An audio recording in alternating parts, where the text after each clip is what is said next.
वर्षा के माता पिता का देहांत हो गया था, जिसके बाद उसके भैया भाभी ही उसका सहारा थे।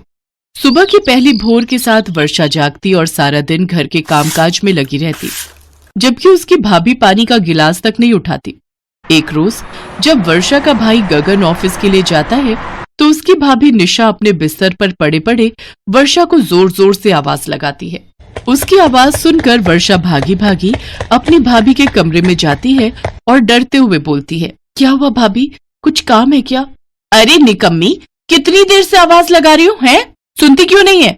तुझे पता है ना कि मुझे उठते ही कॉफी चाहिए होती है। भाभी, मैं 2 बार कॉफी लेकर आई थी, लेकिन आप तब सो रही थी, इसलिए मैंने आपको जगाया नहीं। ओह, तो अब तुम मुझसे झूठ भी बोलने लग गई। कब आई तू मेरे कमरे में? अब भाभी, आपके उठने का कोई टाइम तो फिक्स है नहीं, इसलिए मैं खुद ही बार बार आकर नजर मारती रहती हूँ कि आप कब उठोगे। अच्छा, तू कहना क्या चाहती है कि मैं देर तक बिस्तर पर पड़ी रहती हूँ? रुक, बहुत दिन हो गए तेरी हड्डियां तोड़े हुए, अभी बताती हूँ तुझे। निशा का स्वभाव कुछ ऐसा ही था, उसे सिर्फ खुद से ही प्यार था और किसी की उसे पड़ी ही नहीं थी। फिर एक दिन निशा की सहेली दिव्या उसके घर आती है। दोनों मिलकर ड्रिंक करती हैं और उसके बाद पत्ते खेलने लगती हैं। तभी दिव्या निशा से कहती है, यार निशा, बाहर बारिश हो रही है, अगर गरम गरम पकौड़े खाने को मिले तो मजा ही आ जाए। तो रुक, मैं अभी वर्षा को बोलती हूँ। वर्षा, वर्षा, अरे कहाँ मर गई? जी भाभी। जी भाभी की बच्ची, जल्दी से किचन में जा और हमारे लिए गर्मा गर्म पकौड़े बनाकर ला। थोड़ी देर के बाद वर्षा दोनों के लिए पकौड़े बनाकर लाती है। ये देख दिव्या निशा से कहती है, वैसे निशा, तू है तो सचमुच बड़ी ही दिल वाली, तभी तो बिन माँ बाप की इस लड़की को अभी तक अपने घर पर रखा हुआ है। तूने अब तक इसकी शादी नहीं की, अब तो तू जल्दी से इसकी शादी कर दे और अपनी जिम्मेदारियों से छुटकारा पा ले। हाँ, अरे वर्षा, तू अब तक यहाँ क्यों खड़ी है? यहाँ खड़े खड़े हमारी बातें सुन रही है क्या? चल निकल यहाँ से। अरे यार, इस मुसीबत को तो मैं भी जल्द से जल्द अपने घर से भेजना चाहती हूँ, लेकिन इसके लिए कोई लड़का मिले तभी तो। और मैं तो बस इतना ही चाहती हूँ कि भले लड़का कैसा भी हो, लेकिन वो बस दहेज न मांगे और शादी भी सस्ते में ही कर ले। बल्कि मैं तो कहती हूँ कोर्ट मैरिज या मंदिर में ही कर ले, ताकि कोई झंझट भी ना हो और मुझे इस पनौती पर पैसे भी ना खर्च करने पड़े। अगर तुझे पैसे से इतना ही प्यार है तो अपना पैसा लगाने की जगह ऐसा कुछ सोच कि तेरी ननद की वजह से तेरी अच्छी कमाई हो जाए। लेकिन ये कैसे मुमकिन है? अपनी कुंवारी ननद का सौदा करके, और ऐसा करके तेरे एक तीर से 2 निशाने हो जाएंगे। एक तो तुझे पैसे देने की जगह पैसे मिलेंगे और साथ ही तुझे उससे छुटकारा भी मिल जाएगा, और वो भी हमेशा हमेशा के लिए। इससे तू भी खुश हो जाएगी और वो भी। सौदा? अरे अगर मेरे पति को पता चला ना कि मैंने उनकी बहन का सौदा किया है, तो तब तो वो पक्का मेरा भी सौदा कर देंगे। इससे तो यही अच्छा है कि जब तक ये यहाँ है मेरी नौकरानी बनकर ही रहे। देख निशा, मैं तो तेरी भलाई के बारे में ही सोच रही थी।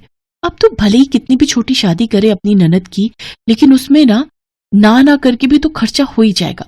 अब आगे तेरी मर्जी कि तू क्या करना चाहती है, इसीलिए मेरी मान तो उसका सौदा कर ही दे। निशा भले ही दिव्या को अपने पति की बहन का सौदा करने से मना कर देती है, लेकिन लालची स्वभाव के कारण वो आखिर कब तक अपने लालच को दबा कर रखती। ऐसे ही कुछ दिन बीत जाते हैं। फिर एक दिन निशा का पति गगन मिठाई का डब्बा लेकर आता है। अरे अपना मुंह मीठा करो तुम दोनों, आज हम सबके लिए बहुत ही खुशी का दिन है। आज मेरी बहन वर्षा के लिए एक बहुत ही बड़े अमीर घर से रिश्ता आया है। क्या रिश्ता? और वो भी अमीर घर के लड़के का? हाँ रिश्ता, और मुझे तो लड़का बहुत पसंद आया। एक बार तुम दोनों भी लड़के से मिल लो, फिर देखते हैं कि क्या करना है। और वैसे भी हमारी वर्षा की उम्र अब शादी लायक हो चुकी है। लेकिन भैया, अगर मेरी शादी हो गई तो फिर आप लोग कैसे रहोगे? भाभी को भी घर के काम करने की आदत नहीं है। अरे मेरी गुड़िया रानी, अब तो हमारी फिक्र करना छोड़ और अपने आगे की जिंदगी के बारे में सोच। बस तेरी शादी हो जाए और हमें क्या चाहिए। और तू काम छोड़ेगी तभी तो निशा के सर पर जिम्मेदारियां आएंगी। ये मेरे पति की बहन जो मुझे फूटी आंख नहीं भाती, उसकी शादी एक बड़े और अमीर घर में? नहीं, मैं ऐसा बिल्कुल नहीं होने दूंगी। अब मुझे कुछ करना होगा जिससे सांप भी मर जाए और लाठी भी ना टूटे। अगले दिन निशा अपनी सहेली दिव्या से मिलती है और उससे अपनी ननद के सौदे की बात करती है। 2 दिन बाद निशा वर्षा को अच्छे से तैयार करके एक पार्क में ले जाती है और कुंती देवी नाम की एक औरत से मिलवाते हुए कहती है, ये मेरी कुंवारी ननद है, जो कि दिखने में काफी सुंदर है और ये आपको भी काफी पसंद आएगी। भाभी, ये कौन है और मुझे इनसे क्यों मिलवाने लाई है? ये मेरी रिश्तेदार है और अब तुम इनके साथ ही जाओगी। लेकिन क्यों भाभी, मैं इनके साथ क्यों जाऊं? और भैया ये बात जानते हैं क्या? हाँ, उन्हें सब पता है। दरअसल हम दोनों कुछ दिनों के लिए बाहर घूमने जा रहे हैं और उन्होंने ही कहा था कि मैं तुम्हें अपने किसी रिश्तेदार के घर छोड़ाऊं। इसके बाद निशा कुंती देवी को अकेले में लेकर जाती है और उससे कहती है, मैं अपनी इस ननद का सौदा तुमसे कर रही हूँ। अब आज के बाद तुम उसके साथ कुछ भी करो, मुझे उससे कोई लेना देना नहीं है। एक बार अच्छे से सोच लो, फिर मत बोलना कि इसको वापस भेज दो। अगर एक बार हमारा सौदा पक्का हो गया तो फिर मैं तुम्हें नहीं जानती और ना ही तुम मुझे। ठीक है, तो फिर सौदा पक्का। अपनी ननद का सौदा करके शाम को निशा वापस अपने घर आती है तो गगन उसका इंतजार कर रहा होता है। कहाँ रह गई थी निशा? मैं कब से तुम्हारा इंतजार कर रहा हूँ। कहाँ चली गई थी? और ये वर्षा कहाँ है? वो भी कहीं दिखाई नहीं दे रही। मैं भी वर्षा को ही ढूंढ रही हूँ, वो सुबह से लापता है। कहीं ऐसा तो नहीं कि तुम्हारी शादी करवाने की बात से वो परेशान हो गई हो और उसने घर ही छोड़ दिया हो। वर्षा सुबह से गायब है और ये बात तुम मुझे अब बता रही हो? अरे मैं उसका भाई हूं, कोई कसाई नहीं जो उसकी मर्जी जाने बिना ही उसकी शादी कर देता। अब मैं जा रहा हूं अपनी बहन को ढूंढने। इतना कहने के बाद गगन अपनी बहन की तलाश में निकल पड़ता है, लेकिन फिर भी उसको वर्षा का कहीं पता नहीं चलता। काफी खोजबीन के बाद भी जब उसे वर्षा नहीं मिलती तो वो थक हार कर घर वापस आ जाता है। वो जैसे ही अंदर जा रहा होता है तभी उसे अपनी पत्नी की बातें सुनाई देती हैं। अरे यार, अभी तो उस पनौती, मेरा मतलब है गगन की बहन का सौदा करके पैसे मिले हैं मुझे, तो मैं तुझे 1-2 दिन में तेरे पैसे भी दे दूंगी। ये बात अच्छे से याद रखना निशा कि तुम्हारी कुंवारी ननद का सौदा करने का आइडिया मैंने ही तुझे दिया था। तुझे जल्दी मेरा हिस्सा भी मुझे दे देना चाहिए। अगर कहीं तेरे पति के आगे मैंने मुंह खोल दिया ना तो तुझे दिक्कत हो जाएगी।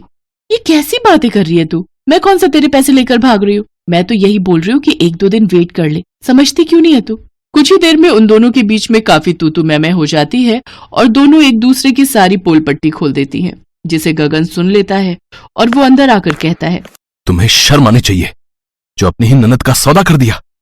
अरे तुमसे अच्छे तो पराये लोग होते हैं जो कम से कम हमदर्दी तो दिखा देते हैं, तुम्हारी तरह दिखावा तो नहीं करते। गगन, अब तुम्हें कोई गलत फहमी हुई है। अब हम तो किसी और के बारे में बात कर रहे थे। अब भला मैं अपनी ननद का सौदा कैसे कर सकती हूँ? इसके बाद गगन निशा से अपने सारे रिश्ते तोड़ देता है और उसे अपने घर से निकाल देता है और फिर पुलिस की मदद से अपनी बहन को ढूंढ निकालता है और उसे अपने घर वापस ले आता है।